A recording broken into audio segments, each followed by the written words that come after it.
కౌసల్యా సుప్రజా రామ పూర్వా సంధ్యా ప్రవర్తతే ఉత్తిష్ట నరశార్దూల కర్తవ్యం దైవమాన్వితం. కర్తవ్యం అంటే ఏమిటో తెలుసా? నా వైపు నుంచి ఉంటుంది, మిమ్మల్ని బట్టి ఉండదు. ధర్మమే కర్తవ్యం. నేను ఇక్కడికి వచ్చిన తరువాత 2 గంటల సేపు అరమరిక లేకుండా, మళ్ళీ ఏవో అక్కర్లేని విషయాలు చొప్పించకుండా శ్రీరామాయణము సాధన, ధర్మమును సాధన చేయడం ఎంత గొప్పది అన్న విషయం గురించి మాట్లాడడమే నా కర్తవ్యం. మళ్ళీ వీళ్ళల్లో ఎంతమంది పట్టుకున్నారంటారు, ఎంతమంది వచ్చారంటారు, ఎంతమంది రాలేదంటారు, దానితో నాకు సంబంధం లేదు. అది పట్టుకున్నాను అనుకోండి, నేను కర్తవ్యమునందు విఫలమైపోయాను.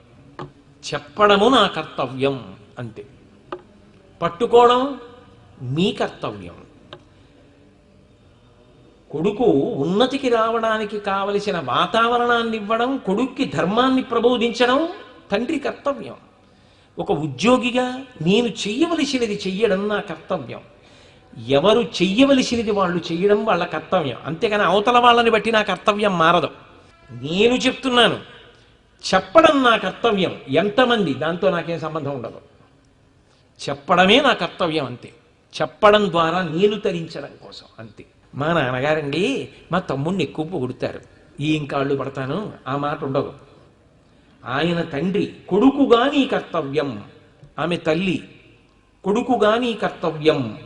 ఆమె భార్య, భర్తగా నా కర్తవ్యం. నేను పౌరుణ్ణి.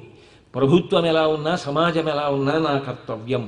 ఇతరుల వైపు నుండి కాదు, తన వైపు నుండి తాను చెయ్యవలసిన పని చెయ్యడం ధర్మం, కర్తవ్యం. అందుకే కర్తవ్యం రక్షతా సదా రాజ్యభార నియుక్తానాం యశధర్మ సనాతన. ఇది సనాతనమైన ధర్మమయ రామ అంటాడు విశ్వామిత్రుడు. ఇది రాముడు అంటే. రాముడు ఎక్కడున్నాడో అక్కడ అందరికీ ఆనందమే. సాధారణంగా లోకంలో ఒక వ్యక్తి వలన ఇతరులు బాధపడ్డం అన్నది ఎందుకు ప్రారంభమవుతుందో తెలుసా అండి?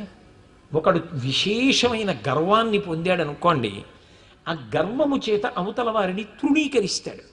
ఆ తృణీకరించడం అన్నది ప్రారంభమైందనుకోండి, వెంటనే అవతల వారి మనస్సులో క్లేశం కలుగుతుంది. విశ్వామిత్రుడు ఇంత అస్త్ర సంపదని రామచంద్రమూర్తికి ఇచ్చాడు. బాలుడు రాముడు యజ్ఞ సంరక్షణం చేశాడు. మారీచ సుబాహుల్ని కొట్టాడు, తాటకని కొట్టాడు. యజ్ఞ సంరక్షణం అయిపోయింది, యజ్ఞం పూర్ణాహుతి అయిపోయింది. ఆ రోజు రాత్రి ఎంత మంది పొగిడారు. ఎందుచేత అంటే పొగట్ట అనేటటువంటిది ఒక మోతాదులో తీసుకుంటే మంచిది. పొగట్ట అనేటటువంటిది మోతాదుని మించిపోయిందనుకోండి, అది పాడు చెయ్యగలిగినంత శక్తితో ఉండేటటువంటి వస్తువు లోకంలో ఇంకొకటి ఉండదు. అందుకే ఎలా పాడు చెయ్యాలంటే ఆయనకో సన్మానం చేసేయండి అంటారు. ఒక్క సన్మానపత్రం ఇచ్చేస్తే ఇంకా నా అంతటి వాణ్ణి, నేను ఇంద్రుణ్ణి చంద్రుణ్ణి అని చదువుకుంటూ కూర్చున్నాడు అనుకోండి, అన్నీ పోతాయి. కాబట్టి అది ఎంతవరకు తీసుకోవాలో అంతవరకు తీసుకున్నాడు అనుకోండి, ఇబ్బంది లేదు. అసలు పొగడలేదనుకోండి, మనం ఏం చేసినా మన బతికింతే, ఆయన ఏమంటాడు లేదు అంటాడు. ఇప్పుడు తలగడ ఎంత ఎత్తు ఉండాలో అంత ఎత్తే ఉందనుకోండి, నిద్ర పడుతుంది.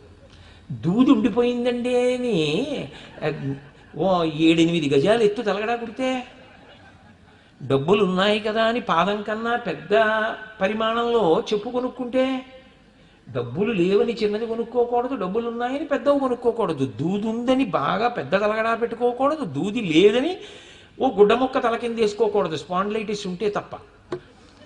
అయినప్పుడు ఎంతవరకు అవసరమో అంతవరకు వాడుకోవడం.